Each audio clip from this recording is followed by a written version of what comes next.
히브리서 4장 14절로 16절 말씀을 다 같이 합독하도록 그렇게 하겠습니다.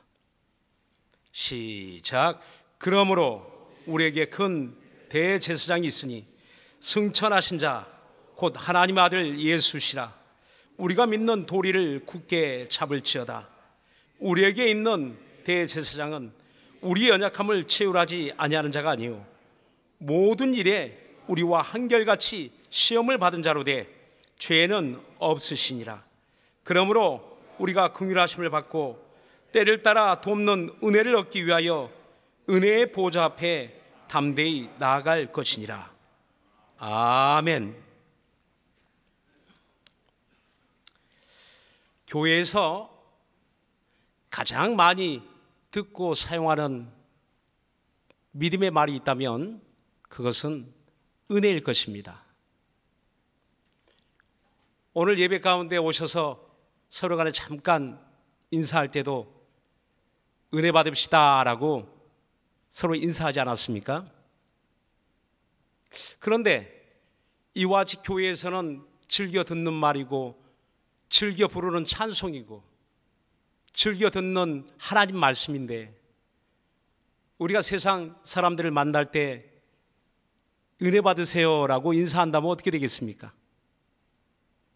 이 사람은 뭘 잘못 먹었나? 아마 이상하게 생각할 것입니다. 어쩌면 이와 같은 우리의 모습처럼 교회에서는 늘상 즐겁게 사용하고 아무 거리낌 없이 이렇게 사용하는 말들이지만 세상에 어색한 것처럼 교회에서는 은혜가 내 몸에 맞는 옷이지만 세상 살아가면서는 어쩌면 우리 몸에 맞지 않는 옷처럼 느껴지지 않습니까? 그래서인지 세상 살아가면서 좀처럼 우리 마음에 은혜가 사라지고 우리의 삶 속에서 생활 속에서 은혜가 느껴지지 않을 때가 많이 있는 것 같습니다. 그런데 과연 하나님의 은혜는 교회 생활, 교회 안에서만 누려야 되는 것일까요? 오늘 성경 본문의 히브리서 기자는 하나님이 주시는 그 은혜, 긍휼을 얻고 때를 따라 주시는 그 은혜를 얻기 위하여 은혜의 보좌 앞에 담대히 나아가자라고 말씀합니다. 세상의 핍박으로부터, 세상의 환난으로부터, 여러 가지 시험과 유혹으로부터 어려움을 당한 히브리 유대인들, 그 당시에 핍박은 지금과 비교할 수 없는 것이죠. 그만큼 시험과 유혹도 너무나 강렬했을 것입니다. 거기에 지쳐서 이제는 다시 유대교로 돌아가야 되겠다. 이젠 나 예수 못 믿겠다 라는 그런 마음을 가졌던 그들에게 이 히브리서 성경의 말씀은, 이 편지는 그들에게 엄청난 힘과 용기를 가지게 했습니다. 그 중요한 핵심 내용이 무엇입니까? 은혜의 보좌 앞에 담대히 날마다 때마다 일마다 나아가자는 겁니다. 과거에 한번 받았던 은혜가 아니라 오늘도 앞으로도 우리의 삶 속에서 하루하루 은혜 없이는 살 수가 없다는 것입니다. 여러분, 우리 찬송으로 늘 고백하지 않습니까? 은혜 없이는 살 수가 없네. 그런데 우리의 삶도 은혜 없이 살 수 없을 만큼 목마름을 가지고 우리의 사모하는 마음을 가지고 그렇게 은혜를 누리고 있는지 우리 자신을 한번 살펴보았으면 좋겠습니다. 저도 은혜의 보좌 앞에 라는 설교를 생각하면서 나는 은혜 가운데 살고 있는지, 내 말에, 내 행동에, 내 표정에, 내 삶에 항상 은혜가 배어 있는지, 내게서 은혜가 나오고 있는지 다시 한번 생각해 보게 됩니다. 그런데 그 은혜를 어디서 받아야 된다고 합니까? 은혜의 보좌 앞에. 은혜의 보좌는 하나님의 보좌를 말합니다. 그런데 본래 그 하나님의 보좌는 하나님의 위엄, 하나님의 권위, 하나님의 영광이 있는 보좌를 말합니다. 시편 9편 7절에 보니까 하나님이 심판을 위하여 그 보좌를 예비하셨도다라고 했습니다. 아니, 은혜를 위하여 하나님 보좌를 준비하신 줄 알았는데 심판을 위하여. 그러니까 본래 그 보좌에는 하나님의 공의가 있고 하나님의 거룩하심이 있고 하나님의 영광이 있기 때문에 누구든지 함부로 그 앞에 나아가는 자가 있다면 심판을 피할 수 없다는 겁니다. 공의의 판단을 피할 수 없다는 겁니다.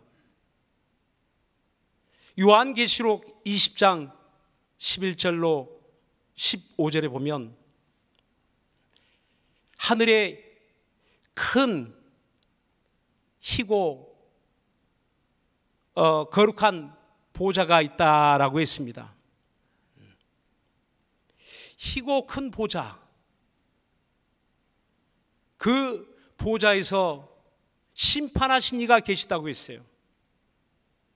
모든 죽은 자들이 다 그 앞에 나아갈 때에 그들 앞에 책이 있는데 그들의 행한 대로 기록한 책들이 있어 그 행위대로 심판을 받음이니라 라고 말씀하고 있고, 그 심판을 받고 마침내는 둘째 사망, 지옥, 불못에 던지니라 라고 기록하고 있습니다. 그러니까 은혜의 보좌가 없다면 심판의 보좌를 피할 수 없다는 겁니다. 모든 사람들이 다 죄인이기 때문에 죄인으로 태어나서 죄인으로 죽는 그때 하나님의 심판을 피할 수 있는 자가 있겠습니까? 그런데 감사하게도 저와 여러분은 심판의 보좌 앞에 나와 있는 것이 아니라 은혜의 보좌 앞에 나와 있습니다. 오늘 저와 여러분이 드리는 그 예배가 심판의 보좌 앞에 나와 있다면 우리는 영원한 그 심판과 지옥 형벌을 피할 수 없는 자가 될 것입니다. 그런데 우리가 드리는 우리 예배에는 하나님의 은혜의 보좌가 있습니다. 어떻게 그 은혜의 보좌가 우리 앞에 놓여 있게 될까요? 하나님과 우리 사이에 영원한 충보가 되신 예수 그리스도가 계시기 때문입니다. 그분이 육체로 이 땅에 계실 때 우리 위하여 피 흘려주시고 고난받으시고 죽으신 다음에 그가 하늘에 오르시더니 하나님 우편 보좌에 앉으셨는데 그 보좌를 일컬어 은혜의 보좌라고 말하고 있습니다. 은혜 주신 이가 보좌에 계시기 때문에 그 보좌가 은혜의 보좌가 되는 것입니다. 사랑하는 여러분, 하나님 앞에 은혜 받으시기 바랍니다. 하나님의 긍휼을 얻으시기 바랍니다.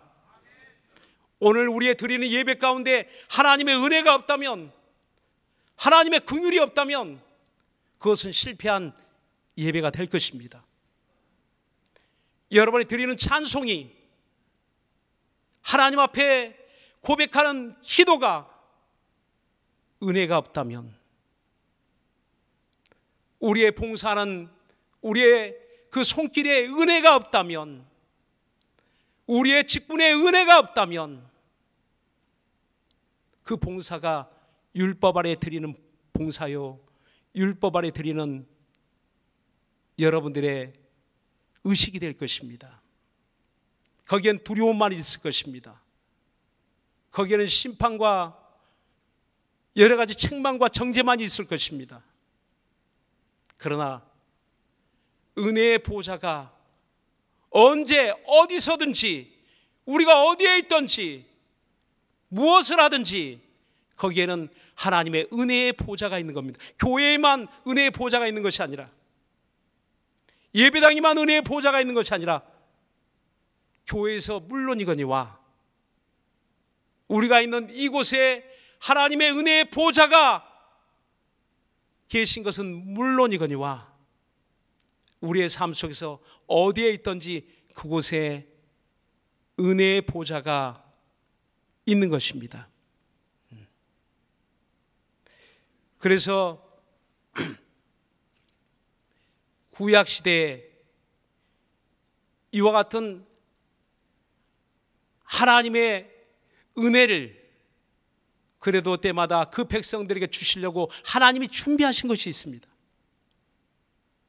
구약시대에 준비한 것이 있어요. 그것은 성전과 제사장과 하나님께 드리는 제물과 제사였습니다. 하나님이 그 택한 백성을 만나 주시려고, 그들과 함께 하시려고 그들에게 베풀어 주신 그 은혜가 성전이었고 제사장이었습니다.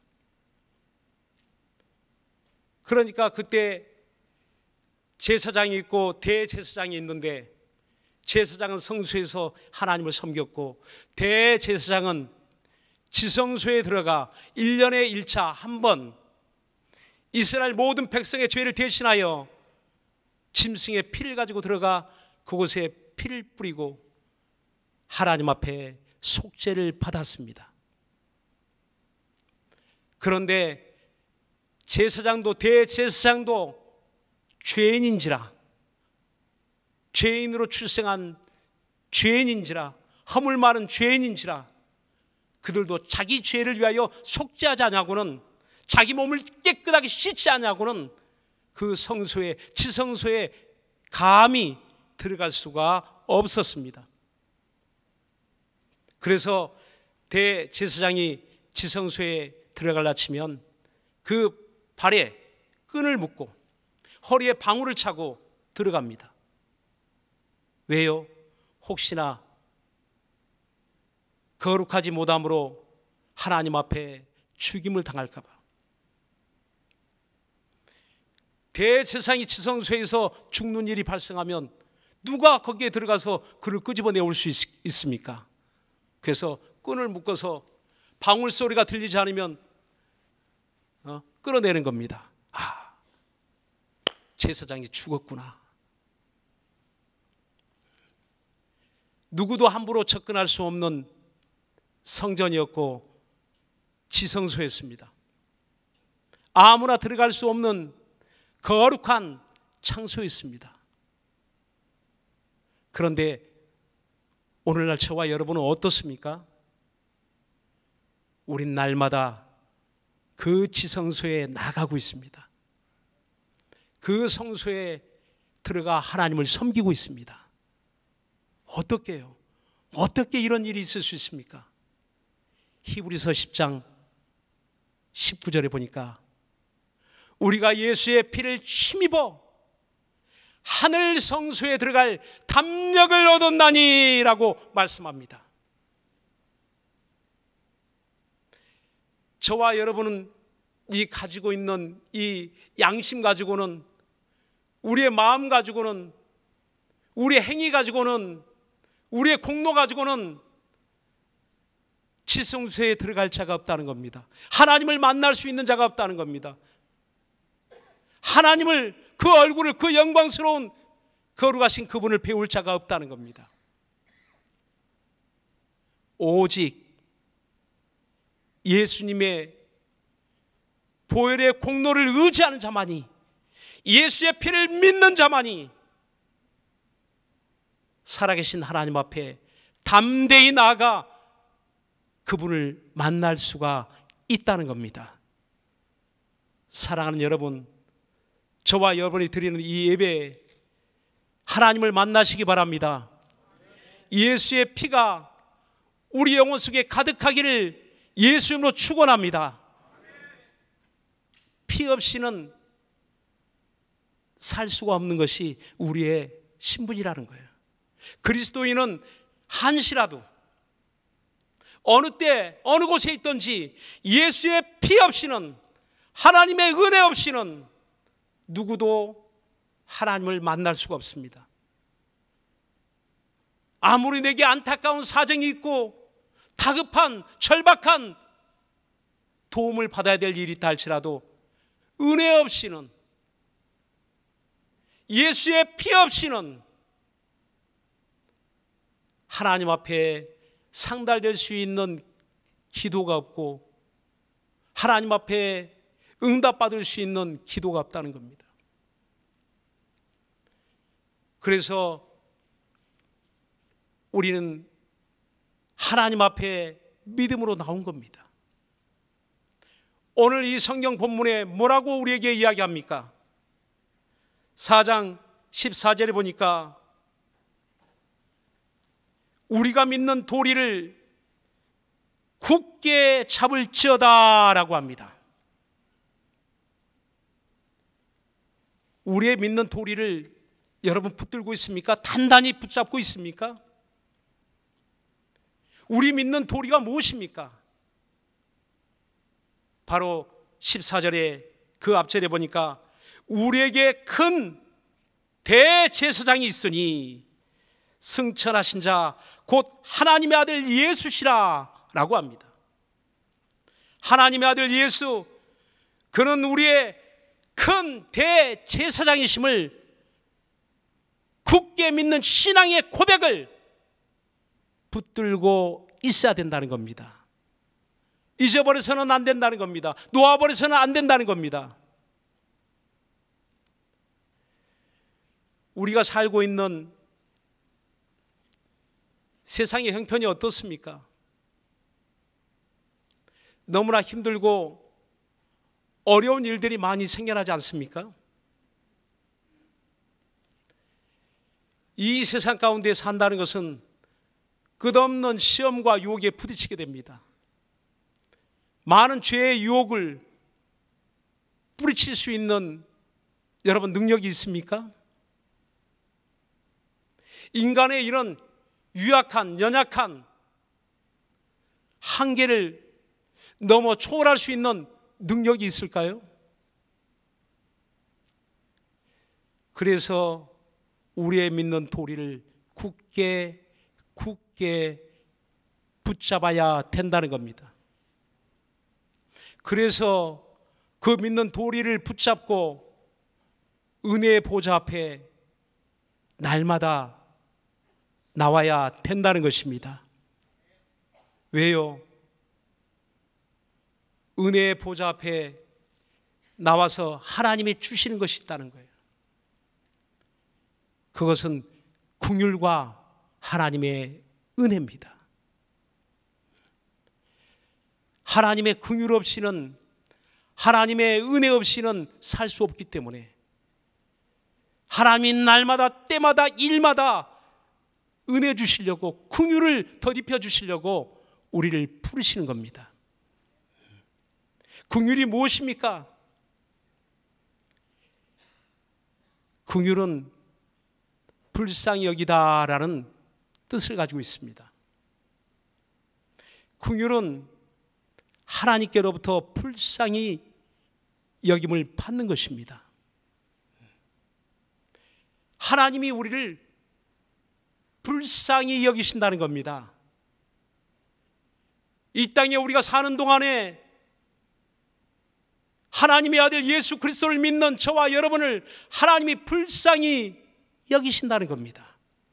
왜냐고요? 너무나 많은 고난이 세상에 있기 때문에, 너무나 많은 아픔이 세상에 있기 때문에, 너무나 많은 괴로움이 세상에 있기 때문에 하나님이 우리를 불쌍히 여기시는 겁니다. 그래서 그런 일을 당할 때마다 하나님이 우리를 도우시겠다는 겁니다. 많은 아픔이 있죠. 상처가 있죠. 괴로움이 있죠. 고통이 있죠. 그래서 사람들이 이 문명이 발전할수록 정신질환자가 늘어간다고 하는데, 바로 우울증, 조울증, 정신분열증, 심각한 질병이지 않습니까? 이 사회의 그런 사건, 사고, 특별히 갑자기 가정이, 어머니가 아이들을 데리고 함께 자살을 하고, 갑자기 이웃을 살인하기도 하고, 이런 일들이 정신적 문제에서 많이 생겨난다고 합니다.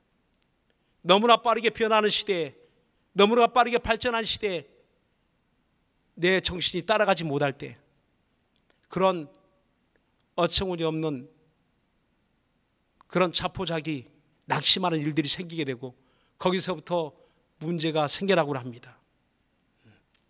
뿐만 아니라 이 세상에 우리가 당하는 수많은 일들이 있지 않습니까? 마음의 아픔들이 있지 않습니까? 그럴 때마다 어떻게 하시렵니까? 하나님의 긍휼을 얻기 위하여 때마다 어디서든지 주님 앞에 나오시기 바랍니다. 바로 주님이 우리를 도우시겠다라고 할 때, 아니 어떻게 주님이 우리 사정을 다 아십니까? 라고 할 수 있는데, 아니요, 그분은 우리의 영원한 제사장이 되셔서 지금도 우리를 위하여 간구하고 계시는 분이시라고 로마서 8장 34절에 말씀하고 있고, 요한일서 2장 1절에 보니까 우리가 무슨 죄를 지으면 하늘에서 우리 죄를 위하여 대신 하나님 아버지 앞에 대언한 계시는 분이 계시니, 대언하는 자가 계시니 곧 우리 주 예수 그리스도시다라고 말씀하고 있습니다. 그분은 나의 보혜사가 되어 주셔서, 나의 변호자가 되어 주셔서 지금도 하늘에서 우리를 위하여 기도하고 계시다는 겁니다. 우리를 도우실 수 있는 모든 준비를 그가 하고 계시다는 겁니다. 그가 이 땅에 계실 때 그런 인간이 당할 수 있는 모든 고통과 아픔과 상처와 괴로움과 가난과 슬픔을 다 당하신 분이십니다. 하나님이 어떻게 그런 일을 당할 수 있습니까? 육체로 오셔서, 우리 인간의 모습으로 오셔서 그런 친히 체휼하셨다. 곧 하나님이 우리의 연약함을 직접 체험하셨다는 겁니다. 육체가 되셔서.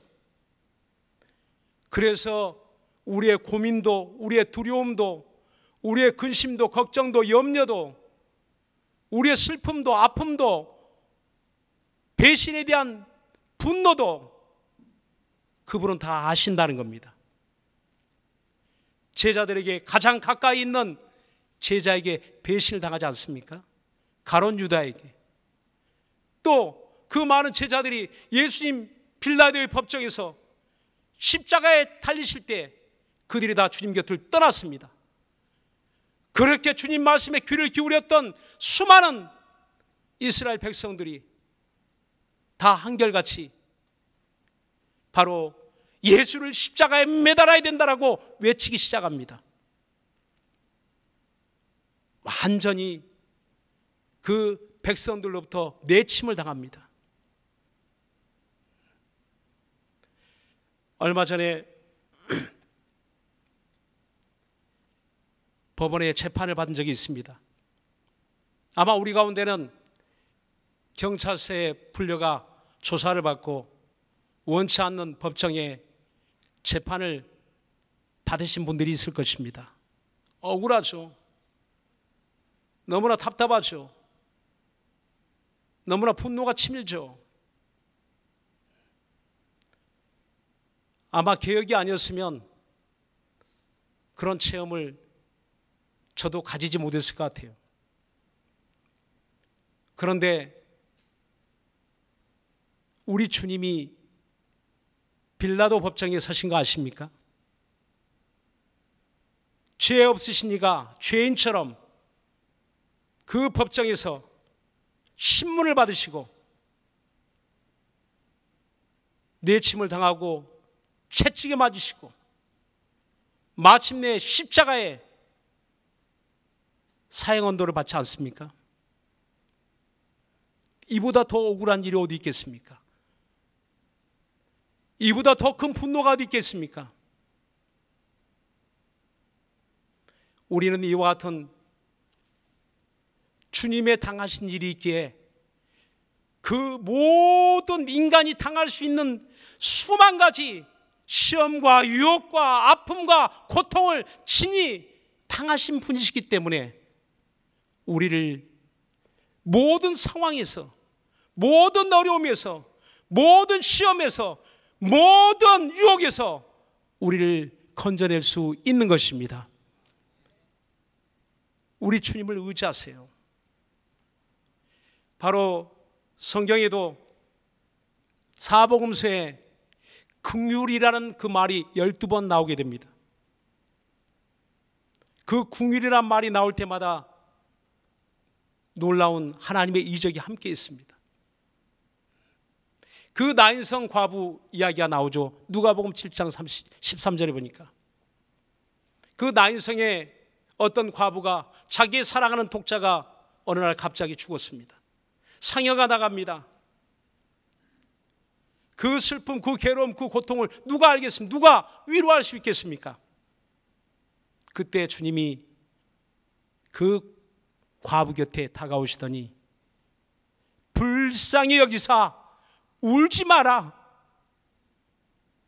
하시며 그 관에 손을 대시니 그 시로 그 청년이 일어나더라라고 했습니다. 우리 주님이 그 과부를 불쌍히 여기시니까 죽은 아들이 살아나는 역사가 있었다는 것을 믿으시기 바랍니다. 주님이 여리고를 지나가실 때 어떤 소경, 곧 바디메오 거짓 소경이 주님께 찾아옵니다. 사람들이 만류하는데도 불구하고 그는 도무지 사람을 의식하지 않고 주님을 찾습니다.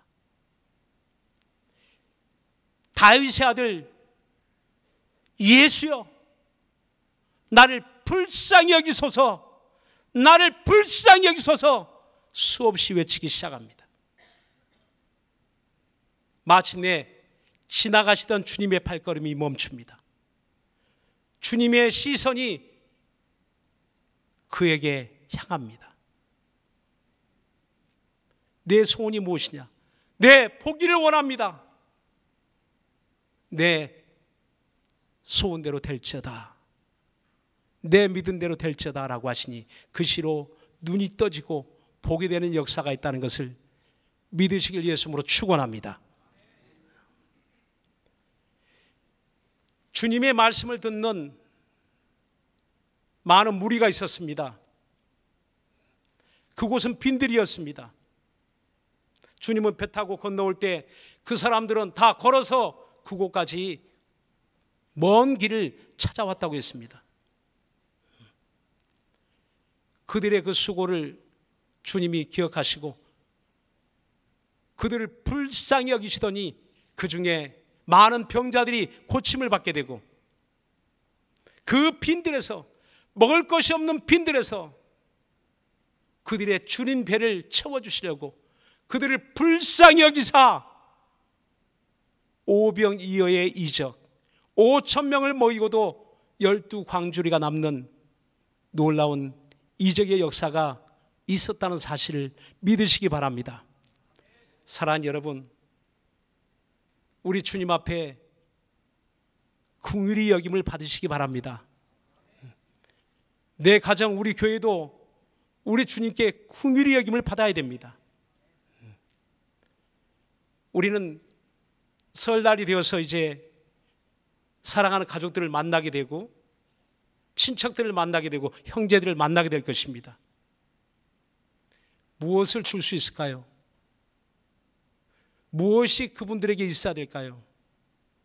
내 사랑하는 부모님께, 내 사랑하는 형제들에게, 내 사랑하는 가족들에게 가장 필요한 것이 무엇입니까? 돈입니까? 좋은 환경입니까? 좋은 선물입니까? 다 필요하죠. 있어야 되겠죠.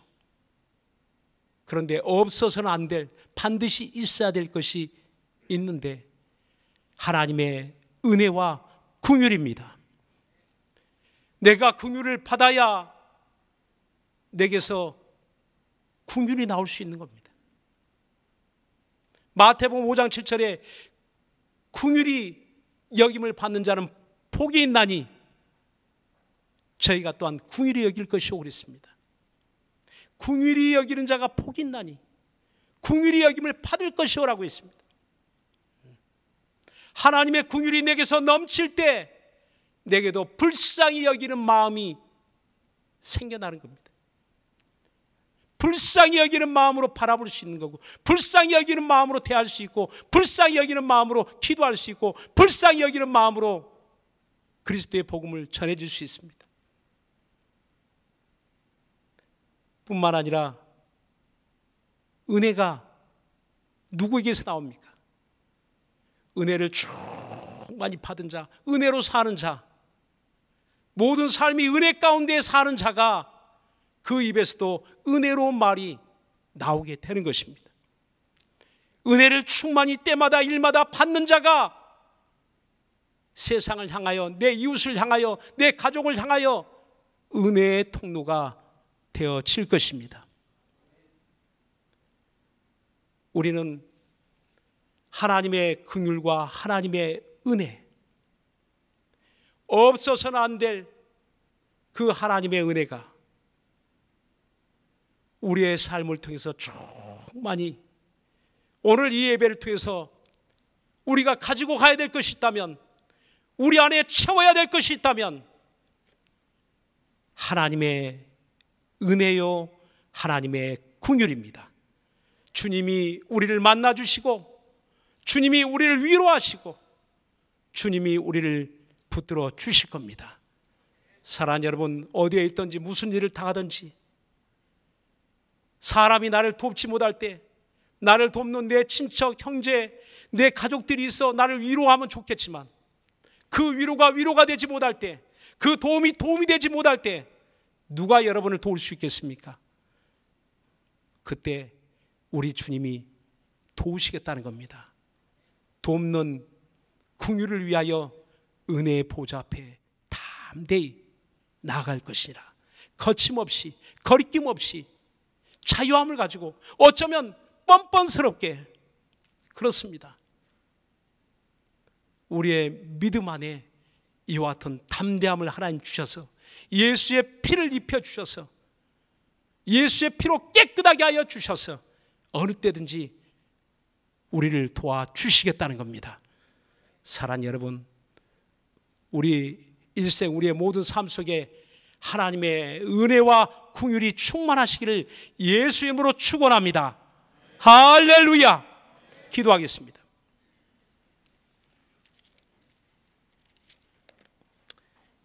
이 시간 우리 기도하실 때 하나님의 은혜 없이는 살 수가 없습니다.